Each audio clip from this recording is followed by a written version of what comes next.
இன்னைக்கு நம்ம பார்க்க போகிற டிஷ் வீட் அல்வா. கோதுமை அல்வா செய்ய தேவையான பொருட்கள்: கோதுமை மாவு 1/2 கப், வெல்லம் 1 கப், வெல்லம் இல்லை சுகர் போட்டுக்கிறீங்கன்னா சுகர் 1/2 கப், முந்திரி 10 பீஸ், ஏலக்காய் பவுடர் 1/2 டீஸ்பூன். முதல்ல வெள்ளைப்பாகு காய்ச்சலுக்கு 1 கப் வெல்லம் 1/2 கப் தண்ணி சேர்த்துக்கோங்க. இல்லை நீங்கள் சுகர் ஆட் பண்ண போகிறதா இருந்தால் சுகர் 1/2 கப் போட்டு 1/2 கப் தண்ணி ஊற்றி அந்த சிரப் வந்து ரெடி பண்ணி வச்சுக்கோங்க.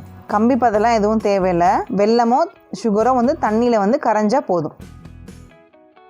வெல்லம் இப்போ தண்ணியில் கரைஞ்சி ரெடி ஆகிடுச்சு. நம்ம பாகை வந்து வடிகட்டி வச்சுக்கலாம்.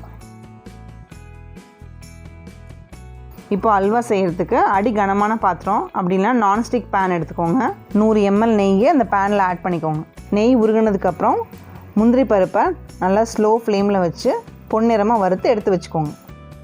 அடுப்பை வந்து நல்லா லோ ஃப்ளேமில் வச்சுட்டு அந்த கோதுமை மாவை நெய்யில் நல்லா வறுக்கணும். அதை வந்து பாத்திரத்தில் ஒட்ட விட்டுறாமல் நல்லா சுற்றி விட்டு கிண்டிக்கிட்டே இருங்க. அந்த மாவு நல்லா ப்ரௌனாக வர வரைக்கும் கிண்டிக்கிட்டே இருங்க. இப்போ கோதுமை மாவு நல்லா ப்ரௌன் கலரில் மாறிடுச்சு. இதுக்கப்புறம் நீங்கள் வந்து இப்போ வெள்ளைப்பாகோ இல்லைனா சுகர் சிரப்போ எது நீங்கள் ரெடி பண்ணி வச்சுருக்கீங்களோ அதை வந்து கொஞ்சம் கொஞ்சமாக ஊற்றி அந்த மாவில் ஆட் பண்ணி சுற்றி கட்டி இல்லாமல் நல்லா கிண்டிக்கிட்டே இருங்க.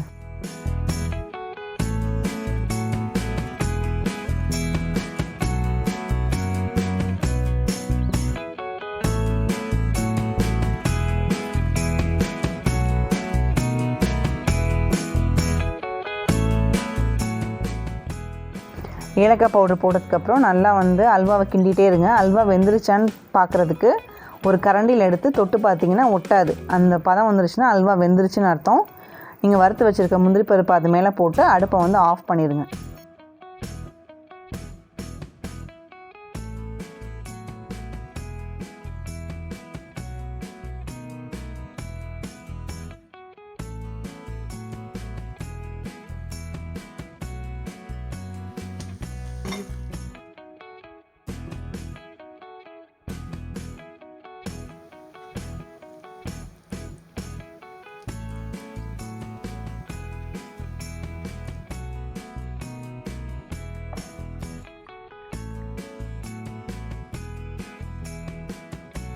Thanks for watching this video. இது வரைக்கும் நம்ம சேனலை சப்ஸ்கிரைப் பண்ணாதவங்க சப்ஸ்கிரைப் பண்ணிடுங்க. இந்த வீடியோ உங்களுக்கு பிடிச்சிருந்தா லைக் பண்ணுங்கள், ஷேர் பண்ணுங்கள், மறக்காமல் பெல் ஐக்கான் ப்ரெஸ் பண்ணுங்கள்.